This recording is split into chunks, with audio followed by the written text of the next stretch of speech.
তারুণ্যের প্রথম ভোট ধানের শীষের পক্ষে হোক, এই চেতনাকে জাগ্রত করতে এবং তৃণমূল বিএনপিকে সুসংগঠিত করার লক্ষ্যে ভারপ্রাপ্ত চেয়ারম্যান তারেক রহমান ঘোষিত রাষ্ট্র কাঠামো মেরামতের ৩১ দফা বাস্তবায়নে রাজশাহীর বাঘায় লিফলেট বিতরণ কর্মসূচি অনুষ্ঠিত হয়েছে।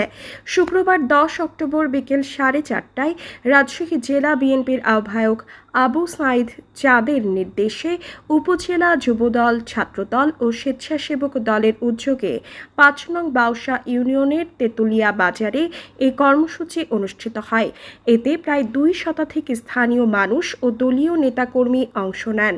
লিফলেট বিতরণ কর্মসূচিতে উপস্থিত ছিলেন বাঘা উপজেলা বিএনপির আহ্বায়ক ফখরুল হাসান বাবুল, সদস্য সচিব আশরাফ আলী মলিন, আহ্বায়ক কমিটির সদস্য সুরুজ ও মুকুল, উপজেলা যুবদলের সাবেক আহ্বায়ক সালেহ আহমেদ সালাম ও জুয়েল খান, সদস্য সচিব শফিকুল ইসলাম শফি, সদস্য মোহাম্মদ সজীব, উপজেলা স্বেচ্ছাসেবক দলের আহ্বায়ক শহীদুল ইসলাম ও সদস্য সচিব আরিফ, রাজশাহী জেলা যুবদলের সদস্য রাইহান রাজা, উপজেলা ছাত্রদলের আহ্বায়ক সেলিম রেজা, বাঘা পৌর বিএনপির সাংগঠনিক সম্পাদক আব্দুল লতিফ, পৌর যুবদলের সদস্য সচিব আজমল, পৌর ছাত্রদলের আহ্বায়ক শামীম আহমেদ, পৌর স্বেচ্ছাসেবক দলের আহ্বায়ক পলার আলী ও সদস্য সচিব শিমুল সহ বিএনপি ও অঙ্গ সংগঠনের অসংখ্য নেতাকর্মী।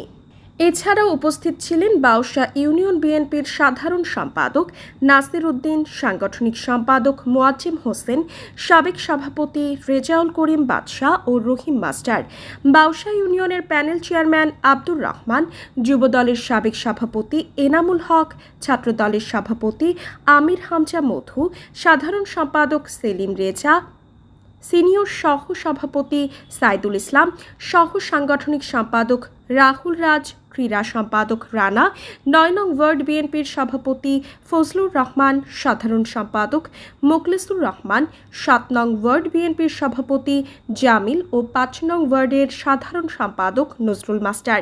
এ সময় সকলের উদ্দেশ্যে বাঘা উপজেলা বিএনপির আহ্বায়ক ফখরুল হাসান বাবুল বলেন, বাংলাদেশ জাতীয়তাবাদী দল বিএনপি দেশের মানুষের অধিকার পুনরুদ্ধারের আন্দোলনে নেমেছে। জনগণের মুক্তি, গণতন্ত্রের পুনঃপ্রতিষ্ঠা ও রাষ্ট্রের সব অনিয়ম দুর্নীতি বন্ধে দলের ঘোষিত ৩১ দফা বাস্তবায়নই আমাদের প্রধান লক্ষ্য। আমরা জনগণের পাশে আছি। তাদের অধিকার ফিরিয়ে আনতে এই কর্মসূচি সারা দেশে ছড়িয়ে দিতে হবে। প্রত্যেক নেতা কর্মীকে শান্তিপূর্ণভাবে ঘরে ঘরে এই বার্তা পৌঁছে দিতে হবে। আজকের এই লিফলেট বিতরণ কর্মসূচি তারই অংশ। এই যে ৩১ দফা আমরা এখানে প্রত্যেকটা মানুষের হাতে করে একটা করে লিফলেট তুলে দিয়েছি। সেখানে যে সমস্ত ৩১ দফা কাঠামো মেরামতের জন্য যেগুলো আমাদের ভারপ্রাপ্ত চেয়ারম্যান তারেক রহমান যে নির্দেশ দিয়েছেন, সেই নির্দেশগুলো প্রতিটা মানুষের ঘরে ঘরে দুয়ারে, হাটে বাজারে এগুলো আমরা পৌঁছাই দিচ্ছি এবং মানুষকে উদ্বুদ্ধ করছি যে আপনারা এগুলো পড়লে দেশ আগামী দিনে এই ৩১ দফার মধ্যে থাকবে এবং দুর্নীতিমুক্ত বাংলাদেশ থাকবে। এবং আপনারা এগুলো পড়লেই কী কী সুযোগ সুবিধা সবের মধ্যে আছে, যেমন ফ্যামিলি কার্ড সহ স্বাস্থ্য ব্যবস্থা, সুচিকিৎসা, কীটনাশক সার, বীজ, শহর, শিক্ষা, রাস্তাঘাট মেরামত, বিভিন্ন যে উন্নয়নমূলক কাজগুলো আছে এই কাজগুলো ৩১ দফার মধ্যে হবে আগামী দিনে।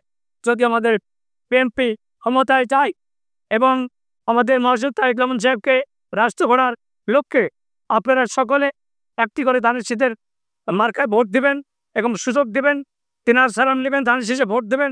এর মধ্যে রিপোর্ট করেছেন মোস্তাফিজুর রহমান।